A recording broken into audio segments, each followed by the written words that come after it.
back in the day there, Amy K, you're out there, you're meeting people, you're going on dates. Before you actually physically met a person, what level of reconnaissance were you doing, whether it was social media, Googling, or all the above, before you met this person? How much stalking? A good amount. I wanted to kind of see what I could find. First, I would want to see if we had any social media friends. And if they did, then I can kind of figure out what kind of person they are based on which group of friends they would hang out with. I just want to look at their pictures, the ones they don't have on their dating sites. And then, yeah, you're going to Google them because once you found their social media, now you have their name and you're going to Google them, see if there's anything important. Yeah, that pre-date internet deep dive is pretty standard practice, right? Anybody that says they don't do a little bit of looking is probably lying. I did. I even was looking up Steven when we first started hanging out, and I found out he did a lot of running.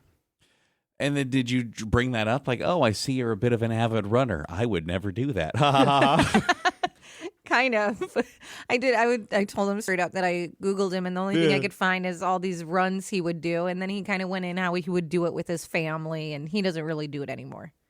Well, there are some dating experts that are saying, all this researching is kind of ruining the magic of meeting somebody new because you already have seen all their vacation photos. You know who their high school friends were. You know their work history. So when you finally do sit down to meet this person and have some dinner, drinks, or whatever you do, you're not really meeting a stranger anymore. You're not getting to know somebody. You're visiting with a profile that you already have this opinion about. But I also think you're still learning about them. Yes, you might have known, okay, they worked at McDonald's in high school. Now tell me about that time you worked at McDonald's. How often was the ice cream machine really broken?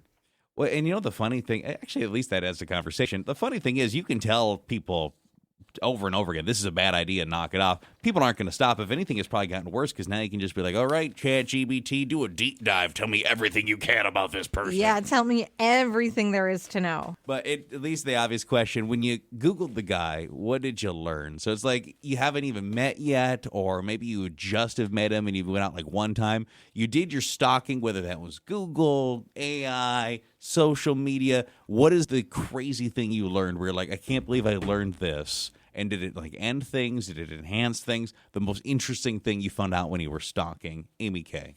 That I would say just for Steven, it was that he ran a lot. That's like the most. No dirty little secrets in Steven's past. I know no skeletons dirty, in that no. closet. And then you would find things like in high school, like honors. He's very smart, and be like the honor list, and I'm like, whoa. So he runs and he's smart. We're nothing alike. And yet you still went, and it worked out. Yes.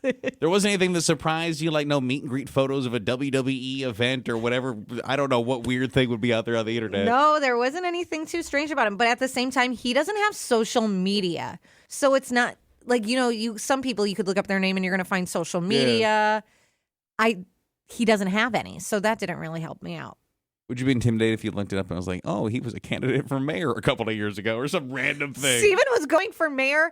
I would be a little upset. Yes, because, I asked Tim Mahoney multiple times for a key to the city. Now that we have a new mayor, and I saw he was out at a roller derby event. One of my friends was there, and I said, can you ask him if he'd give me a key to the city?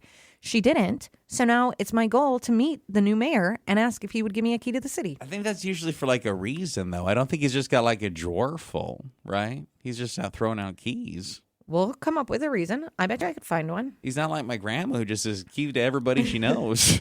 Well, I think I should get one. But in all seriousness, I think that this whole community has a key to my grandma's house.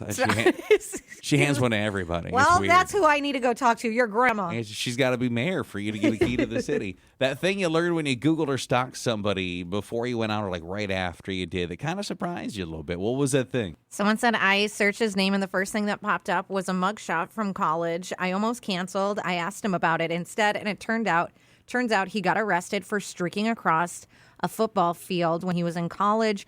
We've been married for 5 years now. And someone else said, I Googled a guy I was going on a date with because his name seemed just so unique and I thought I recognized it. Turns out he was on a news story for helping a family in a car accident. He never mentioned it. I thought it was actually really attractive because he wasn't looking for any attention. You Googled the guy. I Googled this dude that I was going to see when I was home. It was like kind of like a reunion thing, and we've been talking beforehand, so I was like, oh, let me see what he's been up to anyhow. And he's actually a porn star. Like, actually? Yeah, he actually does porn. And, like, that's from going from years of high school, Catholic high school, mind you. Sure. Apparently, he just pushed him into the porn business. And how did we feel about this? It was kind of creepy after that. I couldn't get over it. He's, like, all over the place. He travels, and I thought it was, like, a business thing. Well, it is a business thing, but not the kind of business that I would want to be involved in.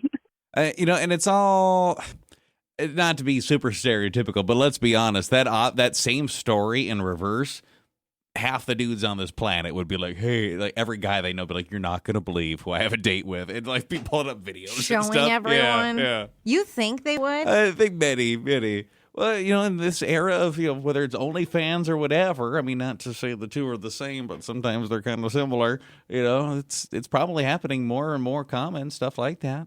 Someone said, I was going on a date with a guy, so I stalked his Instagram and realized he had tons of pictures, but with different dogs. And I was like, wow, this guy must volunteer at a shelter. No, they were all his different ex-girlfriend's dogs. Oh, yeah. Found that out on the first date. So, you really like dogs, huh? Well, no, I date a lot of dog moms. Stop. Why is he posting all of them? Kind of weird, almost like it's his kids. It's like his collection. That's his trophy. That's his dating trophy. That's weird. Just nothing but pictures with the dogs. All different dogs, yeah. Someone said I found his LinkedIn and discovered he had quit his job 3 weeks prior to our date. But on the app, he still listed his old company. He didn't tell me he was unemployed. And someone else said, I looked at her Facebook and noticed she tagged the same guy in almost every post. So I assumed it was her boyfriend. So I started looking at his stuff. I later learned it was her twin brother. Well. Have you ever had that where you're like creeping someone on social media and then you find someone else and you just like go down this hole and you're like, how did I get this far? You learn a strange amount about people that you have no business knowing anything about. Yeah. Like, I don't know why. I just found it interesting learning everything about your life just now. Thanks. Someone said, I was going on a date. I ended up looking him up. I found him on social media and we had 42 mutual friends, which I thought was crazy, but it made me so nervous because I figured everyone would hear about our date. You did the pre-date Google deep dive, the social media stock, and what'd you find? Well, when I Googled him, because, I didn't want to make sure he wasn't creepy or anything, Sure. I found out he actually lives in my neighborhood and he's married. So I'm like, how am I going to deal with this? What if I, bump into his wife? What if I know her? I was like, come on, this is going to be crazy. So did you just kind of, meet this guy through your day-to-day, or? Yeah, well, actually, it was like a friend through a friend. And, they had said that he, looked really hot and that I should check him out. And, so I was like, all right, well, let me do it. And, so I was, all set to go. He seems like a really nice guy. But then I was like, well, let me just double check, research him. And I'm like, I don't know if I can do this. But did you? I did. Yeah. I know. I probably shouldn't have. But, we had such a good time. It was nice. I haven't heard from him since then. I don't know if it's maybe he figured out that I was in this neighborhood. I'm not sure. Might have something to do with the fact that he went oh, yeah, I'm married. It could be a lot of things. Someone said, I Googled a guy, found a race results page. The guy casually told me he runs sometimes. He completed 8 marathons. I wouldn't count that as running sometimes. And someone else said, I looked up my date on Facebook and found out he had been engaged less than 6 months earlier. The engagement photos were still up on his social media. Needless to say, I had a few questions, but it turns out she was cheating on him, called off the engagement, and they broke up.